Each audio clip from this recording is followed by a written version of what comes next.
옛날 어느 마을에 서당이 있었다.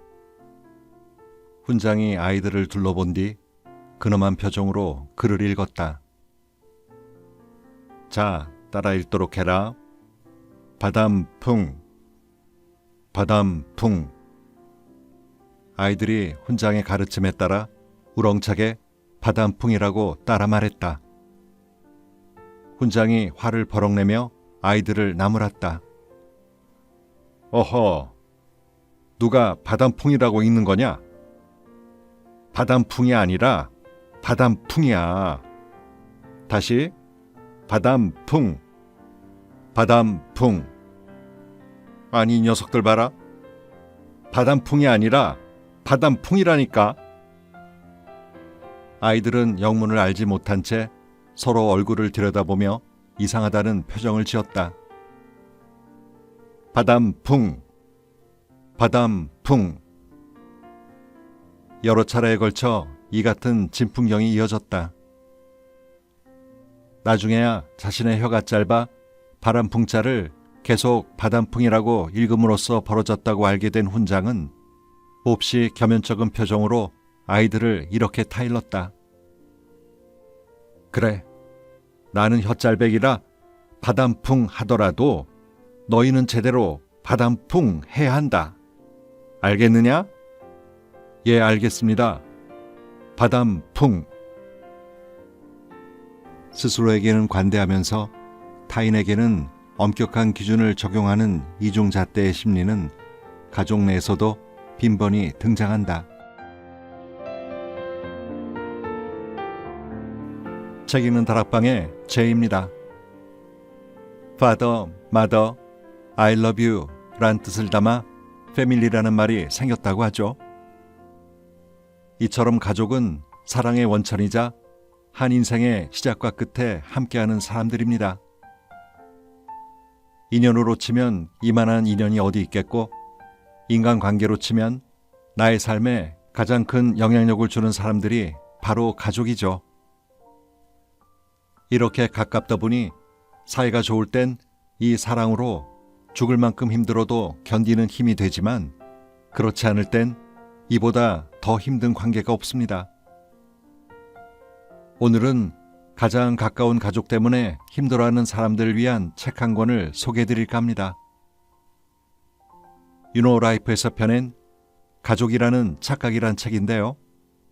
이 제목을 좀 풀어보면 가족이니까 다 괜찮다라고 생각하는 건 착각이다가 아닐까요? 이 책의 저자인 정신건강의학과 전문의 이호선 교수는 책 앞머리에 이런 얘기를 합니다.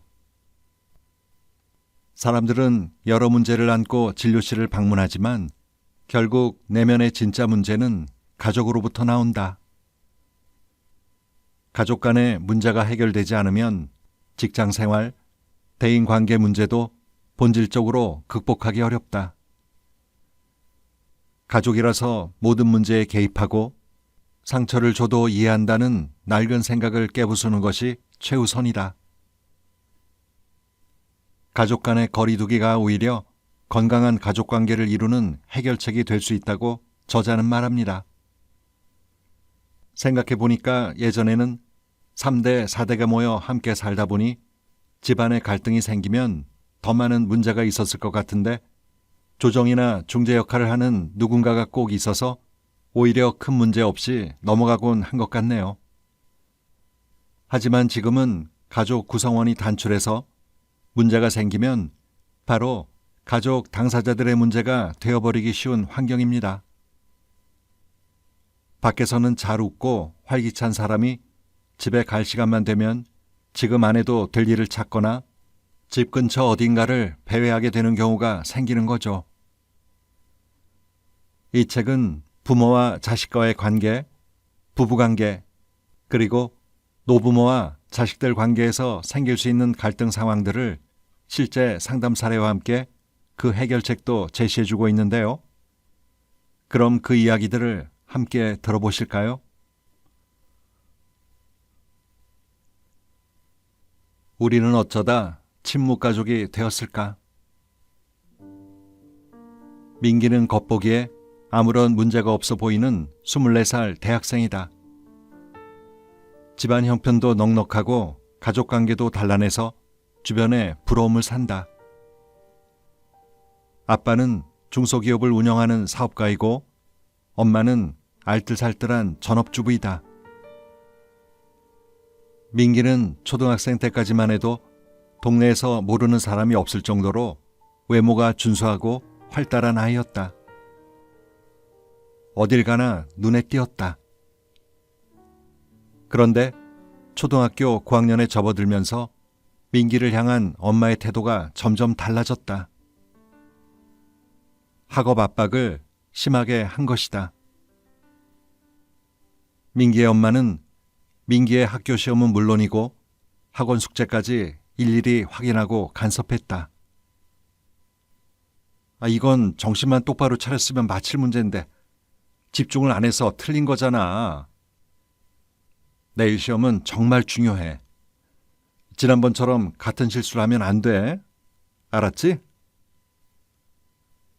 민기의 엄마는 어떤 날은 밤늦게까지 민기를 붙잡고 공부시켰고 민기의 성적이 기준에 못 미칠 때는 고개를 들지 못할 만큼 아들을 야단쳤다. 민기는 갈수록 공부에 흥미를 잃었다. 중학생이 되면서부터는 선생님이나 친구들과도 쉽사리 어울리지 못했다.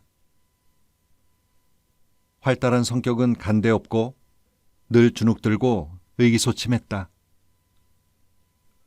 고등학생 때까지 이런 상황이 이어졌다. 젊은 나이에 자수성가한 민기의 아빠는 워낙 바빠서 아들과 대화를 나눌 시간조차 없었다. 나날이 사업이 번창하면서 소위 성공한 사람들과 교제할 기회가 많아지자 하나뿐인 아들에 대한 기대감이 덩달아 높아졌다. 그러나 민기는 아빠의 간절한 바람과 달리 두각을 나타내지 못하고 점차 소심한 아이로 변해갔다. 아빠는 그런 민기를 보기만 하면 이것저것 트집을 잡아 윽박지르고 괜스레 짜증을 내기 일쑤였다. 사내 자식이 왜 쭈삣거리면서 살아? 어깨 쫙 펴고 당당하게 살란 말이야. 내가 너라면 악착같이 공부해서 1등 한번 하겠다. 너는 그런 오기도 없냐? 민기는 입시정보의 밝은 엄마 때문에 겨우 대학을 갈 수 있었지만 여전히 공부에 흥미를 못 느꼈다. 군 복무를 마치고 복학한 지금도 민기는 하루를 거의 혼자 보낸다. 여전히 사업에 바쁜 아빠는 일찍 나갔다가 늦게 들어오니 얼굴 마주칠 일도 별로 없고 엄마는 민기가 인류대학에 입학하지 못했을 때부터 포기한 듯 잔소리를 끊었다. 민기는 혼자 집에 있을 때마다 내가 히키코모리가 된 걸까? 라고 생각했다고 한다. 사회생활에 적응하지 못하고 집안에서만 사는 사람을 뜻하는 히키코모리. 어쩌다 민기는 스스로 히키코모리라고 생각할 지경에 이르렀을까? 어떤 문제도 없고 단란해 보이는 가족.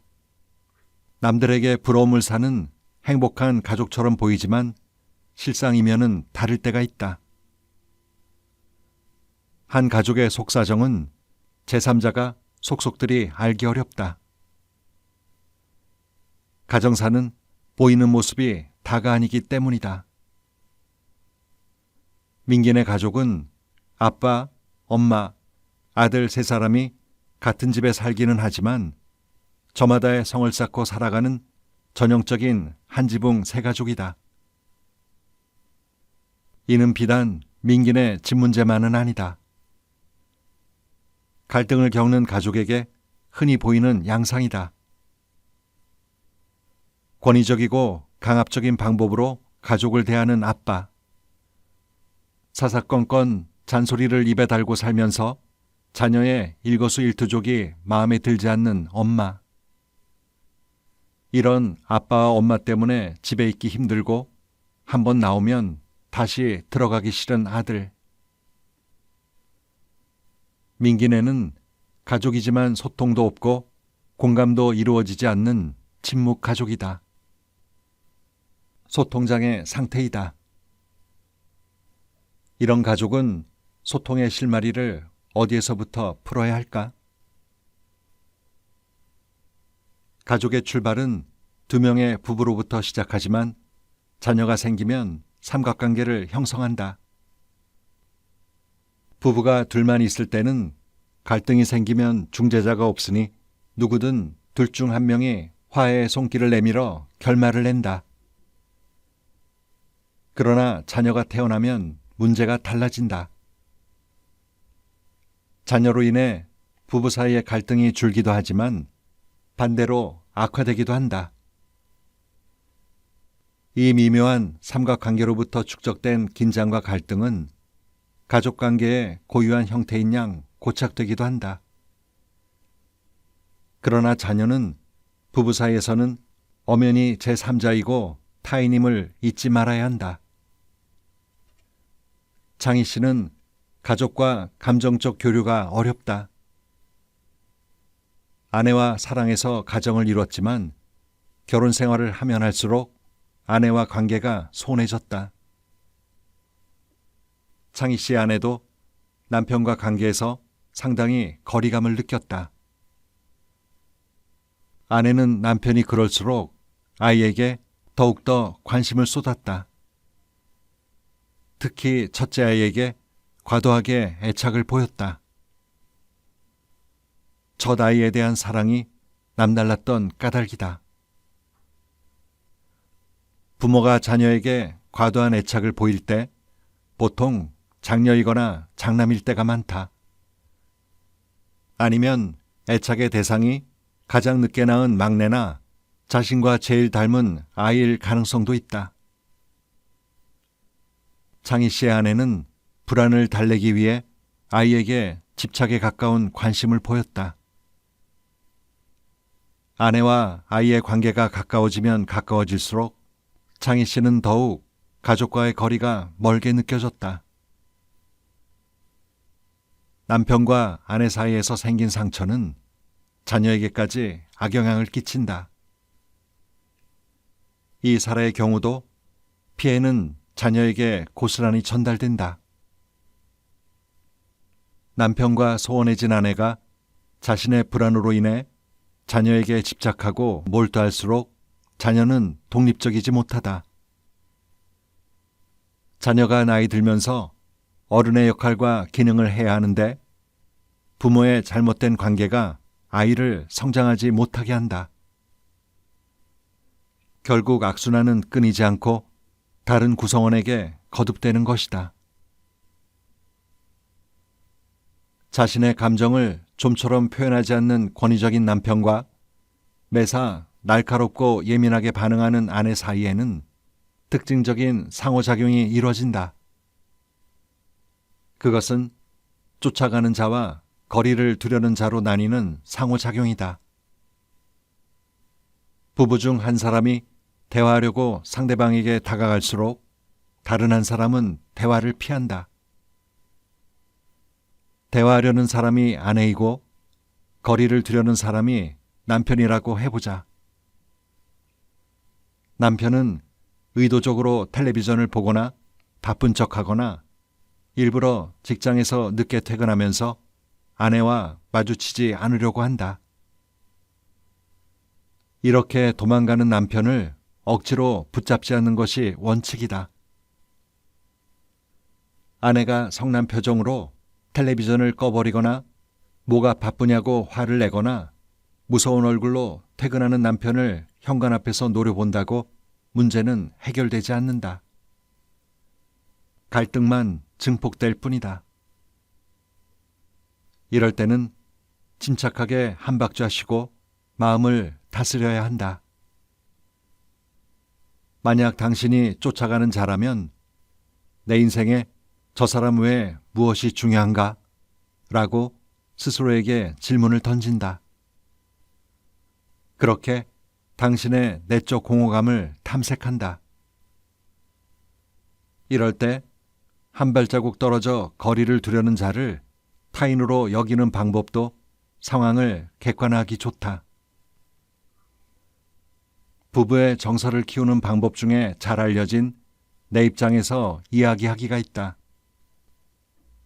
자신의 부정적인 감정을 진솔하게 표현하되 상대방을 비난하는 방식이 아닌 오직 자신의 내면 속 감정을 솔직히 드러내 나를 이야기하는 방식이다. 예를 들어 당신 똑바로 해 라고 분노를 표출하기보다는 당신 행동을 보니 내가 화가 나고 슬퍼 라고 표현함으로써 부드럽게 자신의 감정을 상대방에게 드러내는 식이다. 앞서 자녀는 부부관계에서 타인이자 제3자라고 했지만 역설적으로 보면 삼각관계는 두 사람만의 쌍방관계일 때보다 긴장과 갈등을 풀기 쉽다. 윽박지르는 아빠가 소통을 가로막는다면 딸이 부드러운 중재자가 될 수 있고 잔소리가 심한 엄마가 대화에 장애가 된다면 아들이 관계를 풀 열쇠가 될 수 있다. 많은 사람들이 가족 간의 갈등으로 병원을 찾는다. 가족 문제에서 다행스러운 사실은 가족 중 한 사람의 변화로 가족 모두가 변화할 수 있다는 것이다. 모든 가족이 치료에 참석하지 않더라도 한 사람의 변화가 가족에게 긍정적인 영향을 미친다. 문제는 그래서 누가 나설 것인가이다. 해결의 실마리는 가족을 가장 사랑하는 사람에게 있지 않을까? 가족끼리 더 무서운 차별과 서열. 40대 중반의 민경 씨는 난생 처음 정신건강의학과를 방문했다. 그녀에게는 10살 아래인 남동생이 있다. 민경 씨의 어머니는 3녀 1남 중 차녀인 민경 씨에게 종종 이렇게 말했다고 한다. 네가 자식 중에 가장 말을 잘 듣는 착한 아이였어. 한 번도 내 말을 어긴 적이 없었지. 가정 형편이 어려웠기에 민경 씨의 언니는 고등학교를 졸업한 뒤 바로 취업했고 민경 씨 역시 별다른 고민 없이 상고를 나와 직장 생활을 했다. 그 뒤로 20년 넘게 다른 생각을 할 겨를도 없이 돈 버는 일에만 매진했다. 민경 씨는 하나뿐인 남동생을 공부시키면서 집안 살림을 도맡아 했다. 그러는 동안 언니와 여동생은 결혼했고 남동생은 해외 유학을 다녀와 국내 명문대에서 박사학위를 준비했다. 여전히 경제력이 없는 데다 연로한 부모님은 민경 씨가 돌보지 않으면 생계조차 막막한 상황이었다. 민경 씨는 분주히 사느라 결혼도 못했다. 문제는 아버지가 직장암 판정을 받고 투병하면서 생겼다. 민경 씨는 회사와 병원을 오가면서 어머니와 교대로 아버지를 병 간호하느라 몸이 10개라도 모자랄 정도로 힘들게 지냈다. 하지만 다른 형제들은 이런저런 핑계를 대며 잘 나타나지 않았다.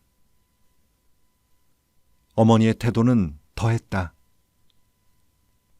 다들 바쁘다니 어쩌겠니? 힘들겠지만 착한 네가 참아야지. 어머니는 병원에 얼굴도 비치지 않는 다른 자식들을 나무라지 않았다. 어쩔 수 없다면서 병든 아버지의 봉양을 민경 씨에게 몽땅 떠넘겼다. 민경 씨는 결혼도 거른 채 평생 동생을 뒷바라지하며 부모를 모시고 살았는데 어머니는 민경 씨에게 전혀 미안하거나 안쓰러운 마음이 없었다. 민경 씨는 혜택만 누리면서 의무는 다하지 않는 다른 아들, 딸들에게 한없이 이해심 많고 너그러운 모습을 보이는 어머니가 너무 야속했다.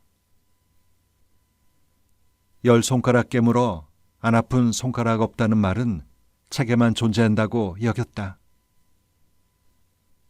괴로운 마음을 견디다 못한 민경 씨는 병원을 찾아 하소연하기에 이르렀다. 제가 왜 이렇게 살아야 하는 걸까요?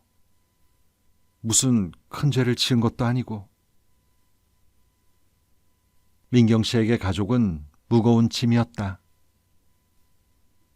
자신의 힘으로는 도저히 치울 수 없는 커다란 돌덩이 같은 짐. 벗어날 수도 없었다. 민경 씨에게는 부모나 형제자매 얼굴을 마주하는 것조차 스트레스였다. 착한 둘째 딸의 역할로부터 도망치고 싶었다. 민경 씨는 가족에 대한 회의감과 우울증이 점점 더 깊어졌다. 민경 씨네 가족이 행복하기 위해 필요한 조건은 무엇일까? 가족의 행복을 구성하는 요소에는 여러 가지가 있지만 모든 가족 구성원이 같은 눈높이에서 서로를 바라보면서 책임과 의무를 균등하게 나누는 요소이어야 한다. 그러려면 가족 내 평등이 합리적으로 유지되는 기준이 필요하다. 서열과 차별이 존재한다면 행복한 가정은 이루기 어렵다. 누군가는 힘들고 괴로운데 누군가는 편하고 즐겁다면 평등하지 않은 가족이고, 이런 가족 사이에 행복을 꽃피우기는 힘들다. 가부장적 아버지, 자식을 편애하는 어머니가 부모라면 가족 내에 서열이 정해지고 크고 작은 차별이 진행된다. 요즘 아들, 딸 하나씩을 둔 4인 가족의 서열은 어떻게 매겨질까? 1위는 엄마, 2위는 딸, 3위는 아들, 4위는 강아지, 5위는 아빠라고 한다. 우스갯소리지만 실제로 이런 가족이 적지 않다. 여기에다가 공부를 잘하는지 못하는지, 특기가 있는지 없는지, 외모가 뛰어난지 평범한지, 말주변이 좋은지 나쁜지 등에 따라 서열이 바뀌기도 한다. 이런 서열을 바탕으로 한 차별이 가족끼리 수평적 소통과 대화를 불가능하게 만든다. 어떻게 하면 가족이 수평적 관계에서 서로에게 눈높이를 맞추면서 살 수 있을까? 둘째 딸 증후군이라는 개념이 있다. 보통 큰아이는 가족 내에서 맞이라는 이름에 걸맞는 책임감과 자율성이 보장된 아이로 성장할 가능성이 크다. 막내 아이는 비교적 자유로워 한껏 응석을 부리면서 사랑을 듬뿍 받는 아이로 자라는 경우가 많다. 그러나 둘째 아이는 맏이나 막내보다 관심을 덜 받고 큰다. 상대적으로 자존감이 낮고 다른 형제 자매에게 질투를 많이 느낀다. 부모에게 더 많은 관심을 받고 인정받는 아이가 되기 위해 과도하게 착한 아이가 되거나 지나치게 경쟁의식을 갖는 아이로 자라날 우려를 낳는다. 이와 같은 징후를 둘째 딸 증후군이라고 한다. 하지만 오히려 둘째 딸 증후군이 있는 아이가 성인이 되었을 때는 남들보다 훨씬 적극적인 성취지향적 인물로 변하고 다른 형제 자매에 비해 폭넓은 대인관계를 맺기도 한다. 불합리와 결핍을 도리어 발전의 원동력으로 삼는 것이다. 민경 씨는 전형적인 둘째 딸 증후군이었다. 힘든 일은 자신이 홀로 감당하면서 가족들로부터 인정받으려고 무진장 애를 썼다. 어렸을 때는 성취감을 맛보며 질주하느라 뒤돌아보거나 자신의 삶을 조용히 성찰할 기회가 없었으나 중년에 이르러 문득, 또는 하나의 사건을 계기로 지난 시간을 돌이켜 봤을 때 허탈감과 허망함이 밀려왔다. 자신이 무엇을 위해, 누구를 위해 그토록 아둥바둥하며 살았는지 회의가 밀려온 것이다. 가족 안에서의 서열과 차별은 저절로 생기지 않는다. 가족 구성원 중 누군가 잘못된 구조를 만들기 때문에 생긴다. 이럴 때 피해를 받는 다른 가족은 치명적 상처를 받는다. 가족끼리 주고받는 상처는 씻기지도 않고 물릴 수도 없다. 서열과 차별은 저절로 없어지지도 않는다. 가족 구성원 모두의 결단과 노력이 필요하다. 특히 아빠나 엄마 또는 첫째 등 영향력 있는 사람이 먼저 나서서 바로잡으려 애써야 한다.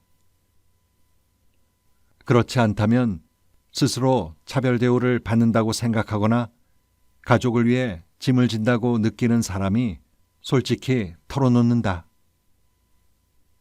용기를 내어 가족에게 힘들다고, 아프다고, 나를 좀 더 배려하고 존중해 달라고 분명히 말해야 한다. 표현하지 않으면 아무도 모른다.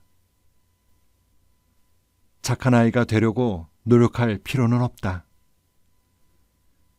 인정받으려 애쓰지 않아도 된다. 무조건 참고 넘어가지 않아도 괜찮다. 혼자서 끙끙 앓으면서 전부 감내하지 않아도 된다. 우리는 모두 가족 공동체의 한 일원일 뿐이다.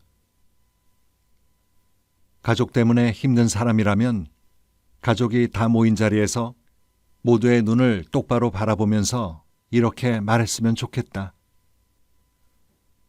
저 착한 자식 아니에요. 말 잘 듣는 둘째도 아니고요. 그러니 서로 공평하게 하자고요. 늘 어린 줄로만 알았던 자녀들이 어느덧 성장해서 취직이나 결혼을 해 집을 떠나게 될 때 느껴지는 쓸쓸하고 씁쓸한 감정을 두고 빈둥지 증후군이라고 한답니다. 이를 경험하는 시기가 여성의 경우 대부분 폐경기와 함께 오다 보니 자칫 그냥 방임하다 보면 우울감이나 우울증까지 경험하게 된다고 하네요. 여기에 퇴직한 남편은 무력해 보이기까지 합니다. 어디 기댈 데가 없는 거죠. 이런 상태를 그저 당연하거나 어쩔 수 없다고 부모 자식이, 부부가 서로가 바라만 보고 있기보다는 자주 전화라도 해서 안부 물어가며 여전히 가족 안에 있음을 확인하는 게 중요할 것 같습니다. 결국 남는 건 부부밖에 없는데 이럴 때를 대비해서라도 부부지간에 서로 잘 지내야 하겠죠. 가족끼리는 그런 거 하는 거 아니야. 이런 얘기들 하지 마시고요. 오늘도 좋은 하루 보내세요.